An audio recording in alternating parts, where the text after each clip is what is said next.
भारत माता की, भारत माता की। मैं कहूंगा दीनदयाल उपाध्याय, आप कहिए अमर रहे, अमर रहे। दीनदयाल उपाध्याय, दीनदयाल उपाध्याय, दीनदयाल उपाध्याय। कार्यक्रम में मेरे साथ उपस्थित भारतीय जनता पार्टी के राष्ट्रीय अध्यक्ष श्रीमान जेपी नड्डा जी, पार्टी के सभी वरिष्ठ पदाधिकारीगण और सभी माननीय सांसद, आज हम सब दीनदयाल उपाध्याय जी पुण्यतिथि पर अनेक चरणों में अपनी श्रद्धांजलि अर्पित करने के लिए एकत्र हुए हैं। पहले भी अनेकों अवसर पर हमें दीनदयाल जी से जुड़े कार्यक्रमों में शामिल होने का, अपने विचार रखने का और अपने वरिष्ठ जनों से विचार सुनने का अवसर मिलता रहा है। यहां पर तो सभी लोग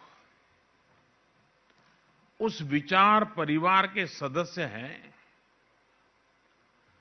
दीनदयाल जी जिसके मुखिया की तरह, एक प्रेरणा की तरह अविरत रूप से हमें प्रेरणा देते रहे हैं। आप सबने दीनदयाल जी को पढ़ा भी है और उन्हीं के आदर्शों से अपने जीवन को गढ़ा भी है। और इसलिए आप सब उनके विचारों से, उनके समर्पण से भली भांति परिचित है। मेरा अनुभव है और आपने भी महसूस किया होगा कि हम जैसे जैसे दीनदयाल जी के बारे में सोचते हैं, बोलते हैं, सुनते हैं, उनके विचारों को पढ़ने का प्रयास करते हैं, हमें उनकी बातों में, उनके विचारों में हर बार एक नई ताजगी, एक नया दृष्टिकोण, एक नवीनता का अनुभव होता है। उनके विचार आज भी उतने ही प्रासंगिक है जितने तब थे और आने वाले समय में भी उतने ही आवश्यक रहेंगे जितने आज है।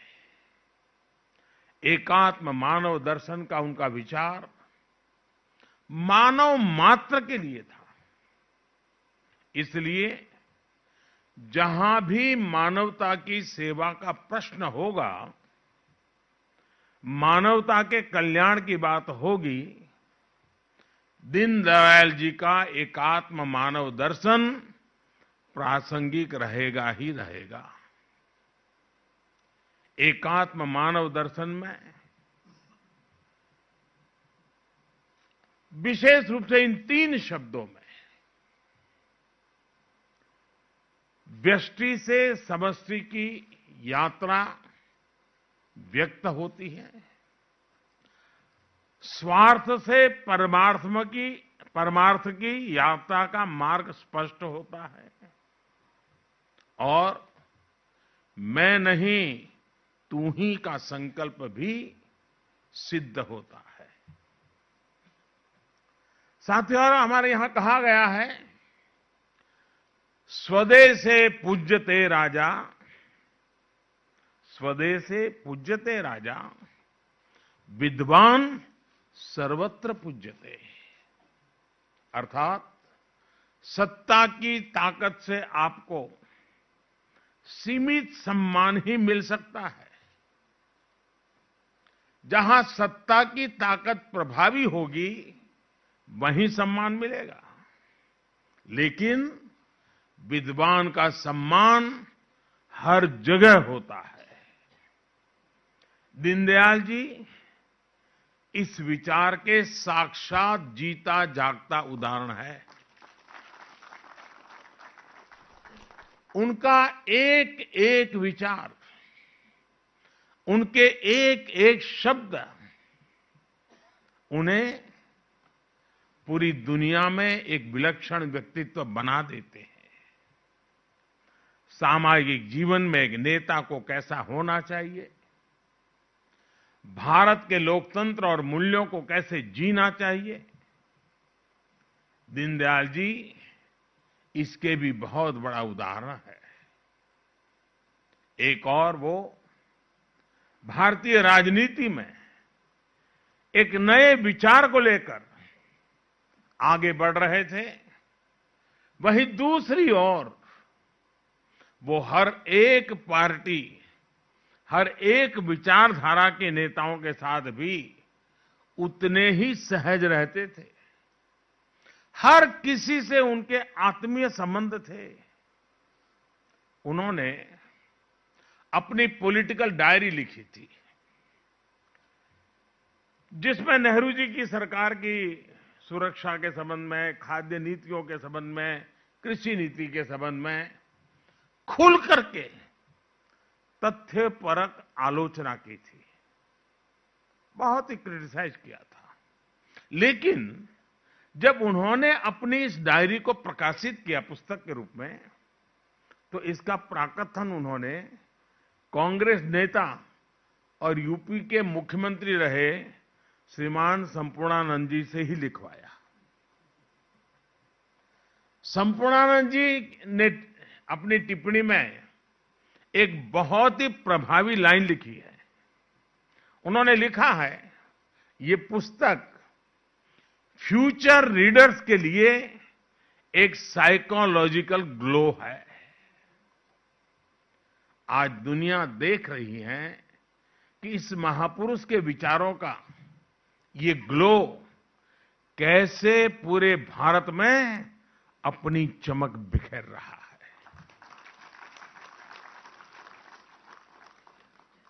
साथियों, हमारे शास्त्रों में कहा गया है, स्वदेशो भुवनम त्रयम, स्वदेशो भुवनम त्रयम, अर्थात अपना देश ही हमारे लिए सब कुछ है, तीनों लोकों के बराबर है। जब हमारा देश समर्थ होगा, तभी तो हम दुनिया की सेवा कर पाएंगे, एकात्म मानव दर्शन को सार्थक कर पाएंगे। दीनदयाल उपाध्याय जी भी यही कहते थे। उन्होंने एक स्थान पे लिखा था, एक सबल राष्ट्र ही विश्व को योगदान दे सकता है। यही संकल्प आज आत्मनिर्भर भारत की मूल अवधारणा है। इसी आदर्श को लेकर ही देश आत्मनिर्भरता के रास्ते पर आगे बढ़ रहा है। कोरोना काल में देश ने अंत्योदय की भावना को सामने रखा और अंतिम पायदान पर खड़े हर गरीब की चिंता की। आत्मनिर्भरता की शक्ति से देश ने एकात्म मानव दर्शन को भी सिद्ध किया, पूरी दुनिया को दवाएं पहुंचाई और आज दुनिया को वैक्सीन भी पहुंचा रहा है। साथियों, देश की एकता अखंडता के लिए भी आत्मनिर्भरता की जरूरत पर दीनदयाल जी ने विशेष जोर दिया था। 1965 में भारत पाक युद्ध के दौरान भारत को विदेशों से हथियार के लिए निर्भर रहना पड़ता था और दीनदयाल जी ने कहा था कि हमें सिर्फ अनाज में ही नहीं बल्कि हथियार और विचार के क्षेत्र में भी भारत को आत्मनिर्भर बनाना होगा। उनके इस विजन को पूरा करने के लिए भारत आगे बढ़ रहा है। आज भारत में डिफेंस कॉरिडोर बन रहे हैं, स्वदेशी हथियार बन रहे हैं और तेजस जैसे फाइटर जेट्स भी हवा में उड़ान भर रहे हैं। हथियार के क्षेत्र में आत्मनिर्भरता से अगर भारत की ताकत और भारत की अर्थव्यवस्था मजबूत हो रही है, तो विचार की आत्मनिर्भरता से भारत आज दुनिया के कई क्षेत्रों में नेतृत्व दे रहा है। आज भारत की विदेश नीति दबाव और प्रभाव से मुक्त होकर राष्ट्र प्रथम के नियम से चल रही है। नेशन फर्स्ट, प्रकृति के साथ सामंजस्य का दर्शन दीनदयाल जी ने हमें दिया था। भारत आज इंटरनेशनल सोलर अलायंस का नेतृत्व करके दुनिया को वही राह दिखा रहा है। साथियों, दीनदयाल उपाध्याय जी ने दुनिया की किसी भी सोच के प्रभाव में अपने विचारों को नहीं गढ़ा था, इसलिए उनके विचारों में एक मौलिकता थी। भारत की भावना, भारत का मानस, भारत के मूल्य, वेद से विवेकानंद तक की भारत की चिंतन यात्रा, ये सारी बातें दीनदयाल जी के चिंतन में झलकती थी। इसलिए वो एक ऐसी अर्थव्यवस्था की बात करते थे जिसमें पूरा भारत शामिल हो, जिसमें पूरे भारत की विविधता झलके। लोकल इकोनॉमी पर विजन इस बात का प्रमाण है कि उस दौर में भी उनकी सोच कितनी प्रैक्टिकल और व्यापक थी। आज वोकल फॉर लोकल के मंत्र से देश इसी विजन को साकार कर रहा है। आज आत्मनिर्भर भारत अभियान देश के गांव, गरीब, किसान, मजदूर और मध्यम वर्ग के भविष्य का निर्माण का एक माध्यम बन रहा है। आखिरी पायदान पर खड़े व्यक्ति का भी जीवन स्तर कैसे सुधरे, ईज ऑफ लिविंग कैसे बढ़े, इसके प्रयास आज सिद्ध होते दिख रहे हैं। उज्ज्वला योजना, जनधन खाते, किसान सम्मान निधि, हर घर में शौचालय, हर गरीब को मकान, आज देश एक एक कदम आगे बढ़ते हुए इसको सिद्ध करता हुआ गौरव के साथ विकास की राह पर चल पड़ा है। इंफ्रास्ट्रक्चर की दिशा में हो रहा बड़ा बदलाव भी सामान्य मानवीय के जीवन को सरल बनाएगा, देश को एक नई भव्य और आधुनिक पहचान देगा। साथियों, आज जब देश में इतने सकारात्मक बदलाव हो रहे हैं, पूरी दुनिया में भारत का कद बढ़ रहा है, तो कौन भारतीय होगा, कौन इस मां का लाल होगा जिसको गौरव न होता हो, उसका सीना चौड़ा न होता हो, उसका माथा ऊंचा न होता हो। आज विश्व भर में फैला हुआ भारतीय समुदाय जिस गर्व के साथ जी रहा है, उसका कारण भारत में हो रही गतिविधि है। हमें गर्व होता है कि हम अपने महापुरुषों के सपनों को पूरा कर रहे हैं। हमें गर्व है कि हमारी विचारधारा देशभक्ति को ही अपना सब कुछ मानती है। हमारी विचारधारा देशभक्ति से शुरू होती है, हमारी विचारधारा देशभक्ति से प्रेरित होती है, हमारी विचारधारा देश हित के लिए होती है।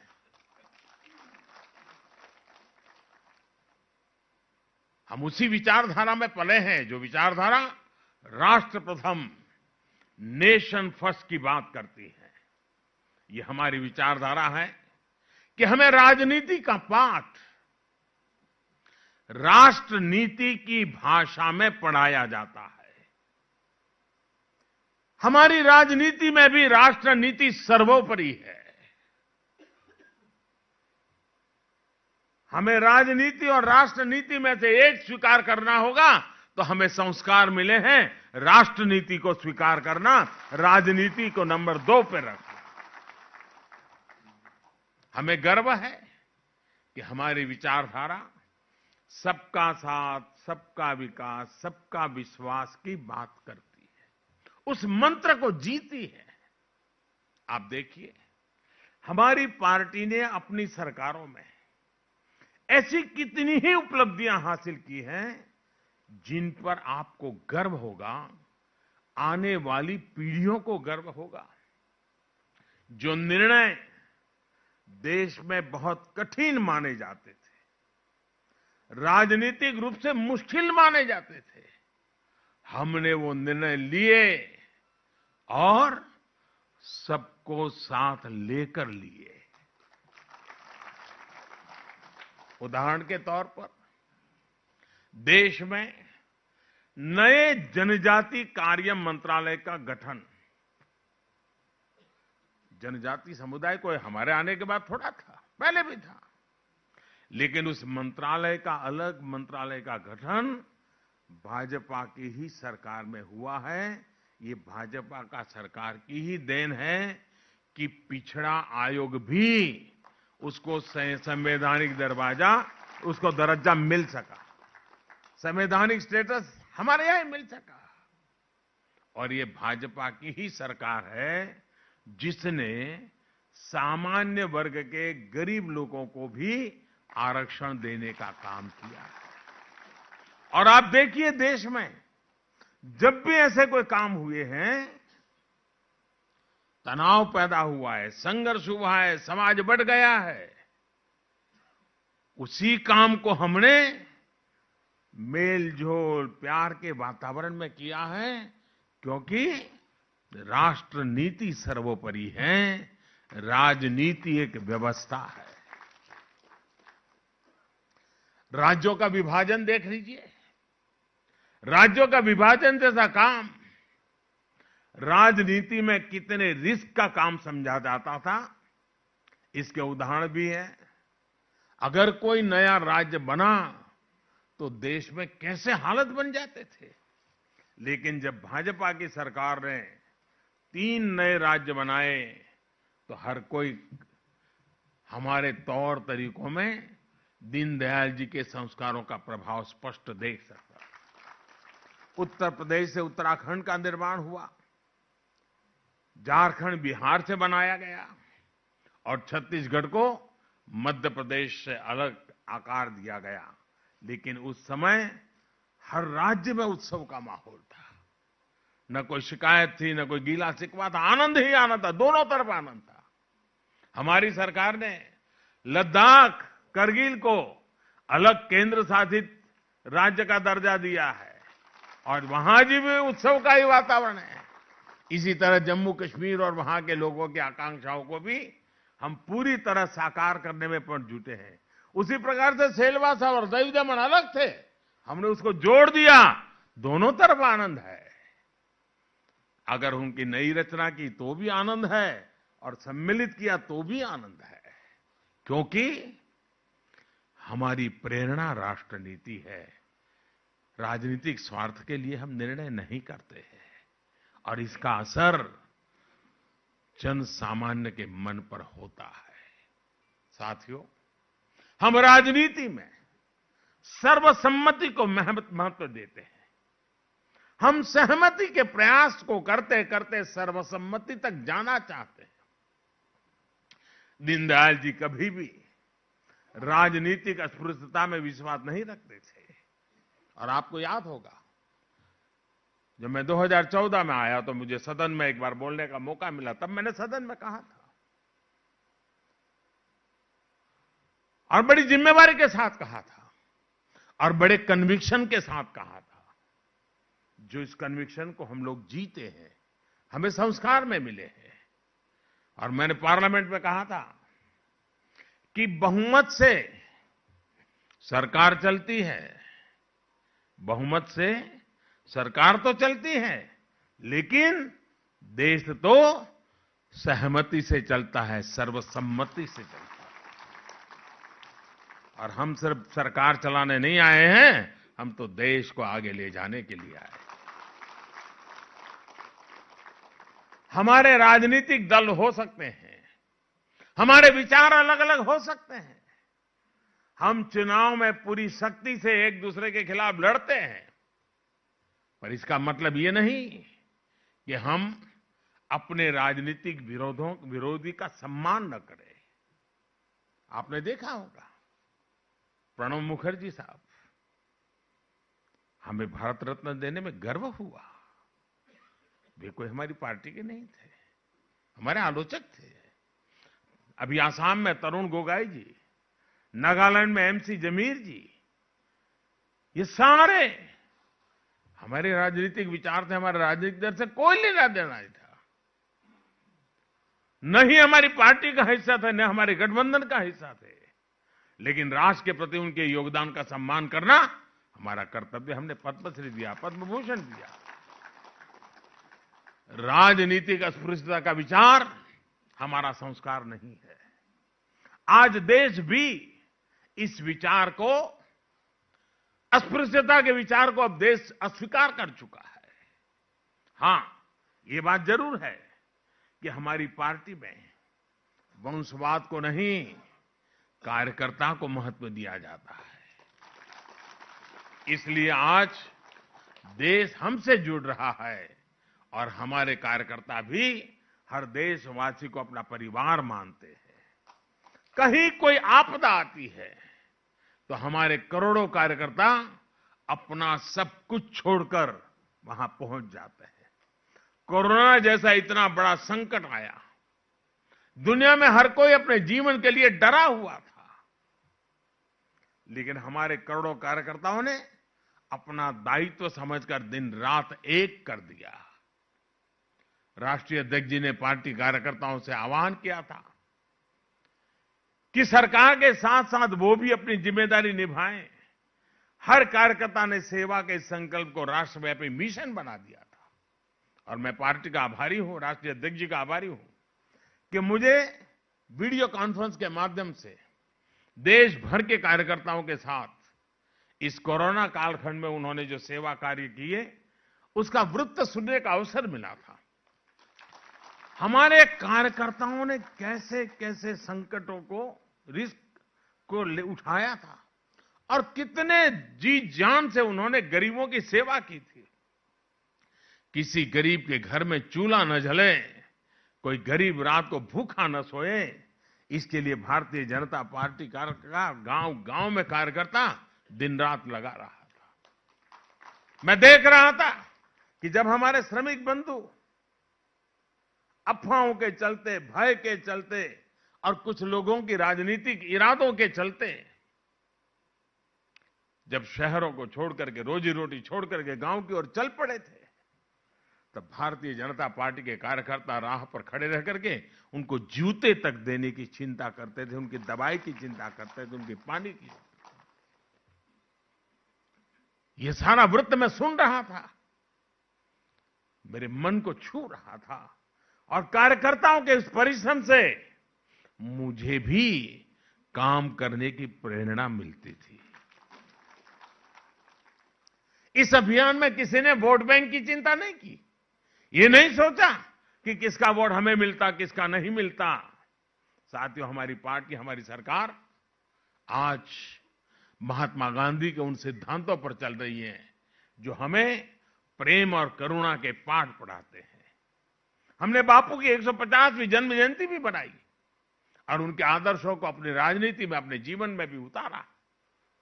हमारी सरकार ने हमारे महापुरुषों को भी राजनीतिक समीकरण के चश्मे से कभी नहीं देखा। जिन स्वाधीनता सेनानियों की उपेक्षा होती रही, उन्हें हमने सम्मान दिया। ये हमारी ही सरकार है। जिसने नेताजी को वो सम्मान दिया जिसके वो हकदार थे। उनसे जुड़ी हुई फाइल्स को खोला, लाल किले पर झंडा फहराने का काम नेताजी की स्मृति में करना शायद किसी और शासन में कोई सोच नहीं सकता था। अंडमान निकोबार में नेताजी को याद कर करके उस द्वीप समूह में एक का नाम नेताजी के नाम से कर देना शायद किसी और सरकार में कोई सोच नहीं सकता। सरदार पटेल की दुनिया की सबसे बड़ी प्रतिमा बनाकर हमने उन्हें श्रद्धापूर्वक नमन किया है। देश की एकता के मंत्र को आने वाली पीढ़ियों को प्रेरणा के रूप में उस जगह से चेतना मिलती रहे, उस रूप में उस परिसर को खड़ा किया गया है। और मैं तो मेरे सभी सांसदों को चाहूंगा कि कभी न कभी अपने कार्यकर्ताओं की टोली बना करके जरूर उस स्थान पर जाइए, कम से कम एक रात वहां बिताइए। और दूसरा, मैं हमारे सभी सांसदों से आग्रह करूंगा, जब भी मौका मिले अपने कार्यकर्ता और अपने साथियों के साथ काशी जाकर के, काशी के निकट में ही जहां पंडित दीनदयाल जी ने अपना अंतिम सांस लिया था, जहां एक स्मारक उत्तर प्रदेश सरकार ने बनाया है, देखने जैसा स्मारक बनाया है। दीनदयाल जी की भव्य प्रतिमा वहां रखी है। वो इतना बढ़िया परिसर बना है, हम लोगों के लिए बड़ा एजुकेटिव है। आप जरूर कभी, काशी से कोई ज्यादा दूर नहीं है, बाय रोड आप चले जा सकते हैं और वहां एक बार हो आइए। हमारे लिए सारे तीर्थ क्षेत्र हैं और हम लोगों ने कभी न कभी मौका लेकर के वहां जाना चाहिए। आप देखिए, जिस जगह पे हम बैठे हैं, बाबा साहब आंबेडकर की स्मृति में बना हुआ है भवन, क्या कोई और सरकार बनाती क्या? ये हमारे संस्कार हैं जो हमें इस काम करने के लिए प्रेरित करते हैं। बाबा साहब आंबेडकर को भी भारत रत्न तब मिला जब बीजेपी के समर्थन से सरकार बनी थी। इन कार्यों का भाजपा को, हम सभी को बहुत गर्व है। साथियों, अगले महीनों में 5 राज्यों में चुनाव भी आने वाला है। हम सभी कार्यकर्ताओं को राष्ट्रीय अध्यक्ष जी के नेतृत्व में अपनी सकारात्मक सोच और परिश्रम के आधार पर जनता के बीच में जाना है। जनता इन 6 सालों में हमारी नीतियों को भी देख चुकी है और सबसे बड़ी ताकत हमारी जो है, देश ने हमारी नीयत को भी देखा है, परखा है और पुरस्कार भी दिया है। हमें उसी विश्वास को लेकर के आगे बढ़ना है। राष्ट्रीय अध्यक्ष जी के नेतृत्व में हम जरूर सफलता पाएंगे। साथियों, हमने देखा है कि पिछले कुछ सालों में टेक्नोलॉजी का यूज करके हम बहुत बड़े स्केल पर लोगों के जीवन में परिवर्तन लाने में सफल हुए हैं। गरीब, कम पढ़ा लिखा व्यक्ति टेक्नोलॉजी को यूज नहीं कर पाएगा, ऐसे सारे मिथक को तोड़कर आज देश रिकॉर्ड स्तर पर डिजिटल लेन देन कर रहा है। आज देश में हर महीने 4 लाख करोड़ रुपए से भी ज्यादा का लेन देन यूपीआई के माध्यम से हो रहा है। मोबाइल फोन से वो खरीद बिक्री कर रहा है, पैसे लेना देना कर रहा है। डिजिटल लेन देन करना अब लोगों के व्यवहार का हिस्सा बनता जा रहा है। टेक्नोलॉजी के बेहतर इस्तेमाल की वजह से अब गरीब से गरीब व्यक्ति अपना हक बिना किसी भ्रष्टाचार के पा रहा है। पहले कितनी ही योजनाओं का पैसा गरीब तक पहुंच ही नहीं पाता था। आज उसके हक का वही पैसा सीधे उसके बैंक खाते में ट्रांसफर किया जा रहा है। कितनी ही योजनाएं ऐसी थी जिसमें लाभार्थियों की सही पहचान नहीं हो पाती थी। जो अपात्र होते थे वो इसका फायदा उठा लेते थे। लेकिन अब टेक्नोलॉजी की वजह से वो सारी पुरानी अवस्थाएं बदल गई हैं।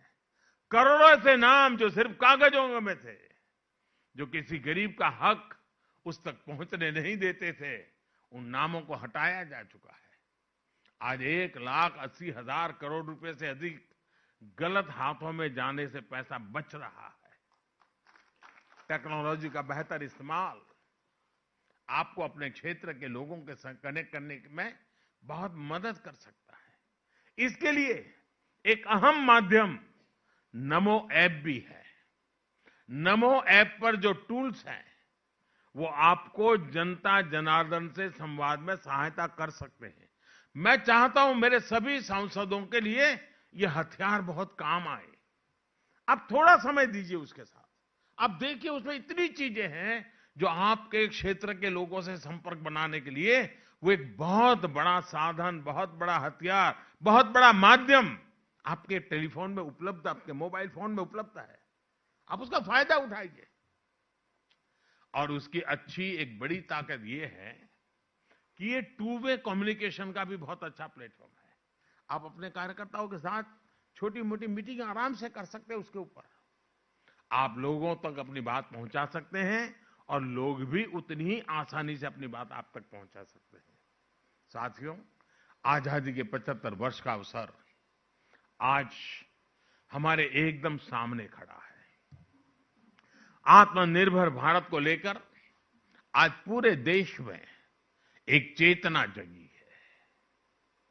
मैं आपसे आग्रह करूंगा, पार्टी की हर इकाई, देश में भी, राज्यों में भी, जिले में भी और पोलिंग बूथ तक, हर इकाई आजादी के 75 साल निमित्त कम से कम 75 ऐसे कोई न कोई काम हम करेंगे। कर सकते हैं क्या? कम से कम 75 काम के साथ हम जुड़ेंगे। भले 1 साल लगे, 1.5 साल लगे, लेकिन हम करेंगे। हम उन 75 कामों को आइडेंटिफाई करें।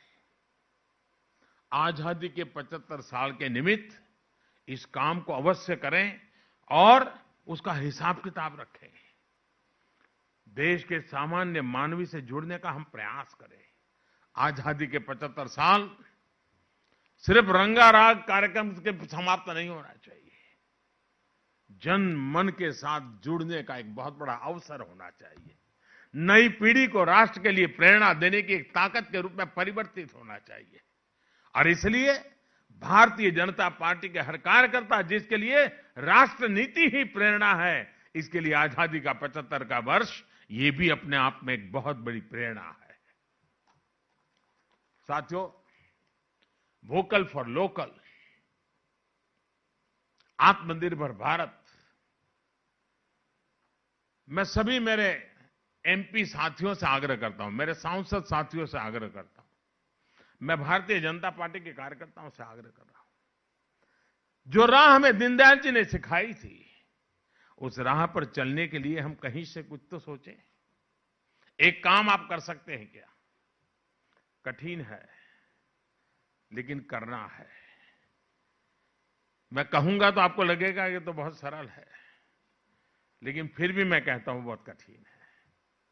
परिवार के आपके अपने सदस्य सब बैठ करके, उसमें भी आपके नौजवान बेटे बेटी, भाई बहन जो भी हो, उनके साथ बैठ करके एक काम कीजिए। एक अच्छी सी डायरी लेकर के लिखिए, सुबह उठने से रात को सोने तक जिन जिन चीजों का उपयोग करते हैं, उसमें से कितनी हिंदुस्तान की हैं और कितनी बाहर की हैं, जरा सूची बनाइए।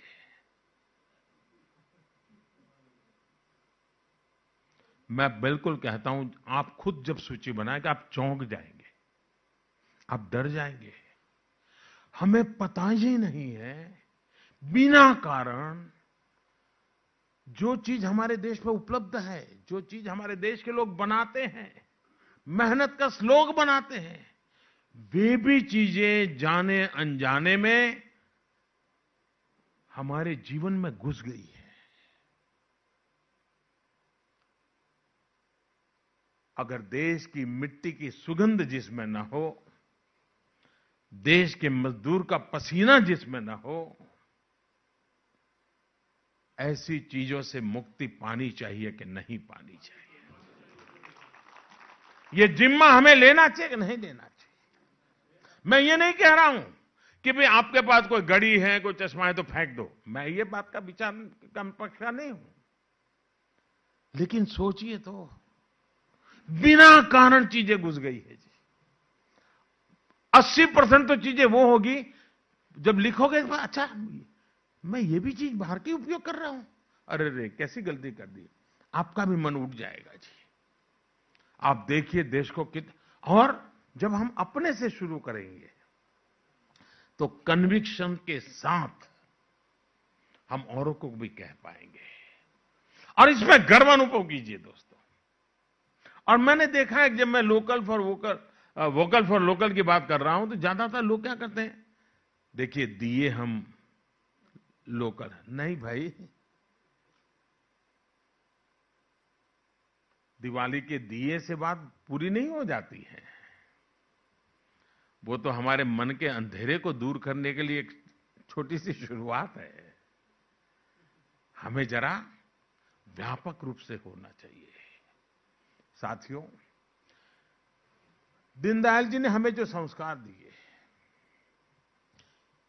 ये समाज के प्रति हमारी जो संवेदना होती है, उस संवेदना का सामर्थ्य कितना होता है। अब देखिए सरकारें इतनी आई है,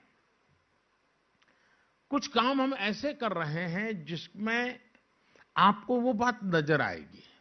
जैसे मैंने अभी कई चीजें बताई, शौचालय का सोचने का विचार एकात्म मानव दर्शन के कारण आता है जी। सबका साथ सबका विकास का मंत्र से आता है। आपने देखा होगा कि सरकार ने काम किया, हमारे देश में भाषाएं तो अलग अलग है और हम अलग अलग भाषाओं के कारण अपने अपने दुनिया में जीते भी हैं। ये हमारी विविधता अपनी ताकत भी है। लेकिन क्या कारण है कि हमारे देश में ये जो हमारे मूक बधिर भाई बहन होते हैं, हमारे दिव्यांग होते हैं, उनके लिए भी आजादी के इतने सालों के बाद भी हम कॉमन साइन लैंग्वेज नहीं बना पाए थे। तमिलनाडु के एक मूक बधिर जिस लैंग्वेज को जानता था, दिल्ली का बच्चा वो नहीं जानता था। जो बंगाल का जानता था वो गुजरात का नहीं जानता। क्यों? हर एक ने अपने अपने तरीके से साइनीज डेवलप की थी। इस सरकार की संवेदनशीलता देखिए कि हमने मेहनत करके अब पूरे देश में एक ही प्रकार के साइनीज से वो समझ पाता है, ये शिक्षा शुरू की। इसमें देश की एकता का भी मुद्दा है, सरलता का भी मुद्दा है। यूं तो लगने वाली चीज बहुत छोटी है, लेकिन देश में छोटे छोटे लोगों की चिंता करने से ही देश बड़ा बनता है। कोई चीज छोटी नहीं होती, कोई काम छोटा नहीं होता है, कोई व्यक्ति छोटा नहीं होता है। किसी आवश्यकता हमें छोटी लगती हो, लेकिन उसकी जिंदगी में वो बहुत बड़ी होती है। ये जो है ना, एकात्म मानव दर्शन का एक रूप है, और इसलिए हम लोगों का काम है कि हम कैसे करें। पंडित दीनदयाल जी के जीवन को देखें, सादगी, परिश्रम, ये बातें हमें बहुत उभर करके सामने आती है। मुझे पंडित दीनदयाल जी को देखने का सौभाग्य नहीं मिला है, उनके दर्शन करने का मुझे सौभाग्य नहीं मिला है, लेकिन जितना सुना है, जितना पढ़ा है, कहते हैं कि जब वो भारत में यात्रा करते थे, संगठन के लिए काम करते थे, पार्टी के पास आरक्षण के पैसे नहीं होते थे ट्रेन में, तो ट्रेन में जहां टॉयलेट होता है उसके बगल में अपना बिस्तर रख करके बैठे रहते थे। 24-24 घंटे यात्रा कर करके किसी कार्यकर्ता के यहां पहुंचते थे। ये परिश्रम कर करके इस पार्टी बनी है जी। अनेक लोगों ने उस प्रकार का जीवन जिया है। हम लोग तो भाग्यशाली हैं कि आज हमें हमारे नसीब में सब आया है, लेकिन 3-3, 4-4 पीढ़ियों के अखंड एक निष्ठ पुरुषार्थ का परिणाम है कि आज ये वट वृक्ष बना है। और ये साधना कम नहीं है जी। आप भी अपने इलाकों में देखोगे, ऐसे कई परिवार मिलेंगे जो 3-3, 4-4 पीढ़ी लगी है और उन्होंने कभी कुछ पाया नहीं है, लिया भी नहीं, मांगा भी नहीं है। उनके सम्मान की चिंता हम लोगों का दायित्व है। हम एक परिवार है, हमारे संस्कार है। मैं इस कोरोना काल में, क्योंकि मैं पहले संगठन का काम करता था, तो मैं देश भर में सभी लोगों से ज्यादातर परिचित रहा। बीच में ये गुजरात मुख्यमंत्री बन गया तो थोड़ा मेरा संपर्क कम भी हो गया, लोग भी बदल गए। लेकिन मैंने इस कोरोना काल में सुबह हर दिन 25-50 लोगों से फोन पर बात करने का एक कार्यक्रम बनाया मैंने। और जो भी बड़ी आयु के हैं, 70-75 के आयु के आसपास के पुराने लोग, सबको फोन करके उनके आशीर्वाद मांगता था। आप कल्पना कर सकते हैं, आप में से क्षेत्र भी कई लोग होंगे जिनको पास मेरा फोन गया होगा। वे इतने आशीर्वाद देते थे, कोई शिकायत नहीं करते थे। फोन आया तो फिर ज्यादातर देख कहता, अरे भाई मोदी जी, इतना काम है आपके पास, आप काहे को मेरी इतनी चिंता करते हो, अरे हम कर लेंगे। ये परिवार भाव, ये अपने आप में एक बहुत बड़ी ताकत होता है जी। हमने इसे कभी नहीं भूलना चाहिए। आप देखिए, दीनदयाल जी के पास क्या था? कुछ नहीं था जी। वे अनिकेत थे, वे अकिंचन थे, न घर था न धन था, लेकिन हमारे दिलों में आज भी है। साथियों, ऐसी प्रेरक व्यक्तित्व, ऐसे प्रेरक विचार, ऐसी परंपरा की विरासत हमारे पास जब हो, तब हमें राष्ट्र सेवा के हमारे संकल्पों से कोई विचलित नहीं कर सकता है, कोई हमें विमुख नहीं कर सकता है। साथियों, एक राष्ट्र जब किसी लक्ष्य को लेकर के आगे बढ़ता है, तो उस लक्ष्य के प्राप्ति की जो प्रक्रिया है, उसमें व्यक्ति निर्माण का कार्य होता है। उस लक्ष्य के प्रति उत्साहित, समर्पित, संकल्पित लोग देश के लिए तो मूल्यवान होते ही हैं, वो किसी भी संगठन के लिए भी उतने ही मूल्यवान होते हैं। इसलिए एक संगठन के रूप में हमारे सामने अवसर हैं कि इस प्रक्रिया में हमें ऐसे कई नए लोग, खासकर युवा साथी मिलेंगे, जिनके स्वभाव में देश के लिए कुछ करना, देशवासियों के प्रति प्रेम, यह सब सहज रूप से होगा। अलग अलग क्षेत्रों से ऐसे लोगों को भाजपा से जोड़ना, यह भी हमारी प्राथमिकता होनी चाहिए। हमें हमारा परिवार का विस्तार करना चाहिए। हिंदुस्तान की सीमाएं उतनी ही भाजपा की सीमाएं होनी चाहिए। हमारे संगठन के क्वांटिटेटिव और क्वालिटेटिव विस्तार को भी यह अवसर है। और इसलिए मैं चाहूंगा कि हमें इसमें कहीं कमी नहीं है। एक और बात भी मैं कहना चाहूंगा, हमें अपने विचारों को व्यापक बनाने का प्रयास भी लगातार करते रहना चाहिए। इसके लिए दीनदयाल जी हमेशा अध्ययन पर विशेष जोर देते थे। आप सभी अध्ययन के लिए जरूर समय निकालें, आप संसद के संसाधनों का प्रयोग करें, और भी जैसी रुचि हो वैसे विषयों से भी जुड़े। दीनदयाल जी को पढ़ने समझने के लिए भी आप समय निकालें। इसी तरह आप बाबा साहब आंबेडकर को, डॉक्टर श्यामा प्रसाद मुखर्जी को, नेताजी सुभाष चंद्र बोस को, इन सबको जरूर पढ़ें। इससे आपके राजनीतिक जीवन में एक नई दिशा मिलेगी, आप एक अलग छाप छोड़ पाएंगे। मुझे विश्वास है कि हम सब दीनदयाल जी के इन आदर्शों को लेकर के आगे बढ़ेंगे। दीनदयाल जी का अंत्योदय का जो सपना था, वो 21वीं सदी में एक नए भारत के निर्माण के साथ पूरा होगा। मेरे साथियों, देश की हमसे बहुत अपेक्षाएं हैं। उन अपेक्षाओं को पूरा करने के लिए हमें अपनी तरफ नहीं देखना है, आखिरी छोर पर जो इंसान बैठा है, जो परिवार बैठा है, उसकी तरफ देखना है। अगर हम उसको मन में रख करके काम करेंगे, न कभी थकान आएगी, न विराम का मन करेगा, न कोई मोह में उस दिशा में खींच करके ले जाएगा। हम विरक्त भाव से, तन मन धन से उसकी सेवा का आनंद ले पाएंगे। इसी एक भाव के साथ जब हम आगे बढ़ना चाहते हैं, तो आखिर में एक पंक्ति दोहरा करके पंडित दीनदयाल उपाध्याय जी को आदरपूर्वक श्रद्धांजलि देते हुए आप सबको अनेक अनेक शुभकामनाएं देते हुए मैं यही कहना चाहूंगा, राष्ट्रभक्ति ले हृदय में, राष्ट्रभक्ति ले हृदय में, हो खड़ा यदि देश सारा। राष्ट्रभक्ति ले हृदय में, हो खड़ा यदि देश सारा। संकटों पर मात कर, संकटों पर मात कर, यह राष्ट्र विजयी हो हमारा, यह राष्ट्र विजयी हो हमारा। बहुत बहुत धन्यवाद।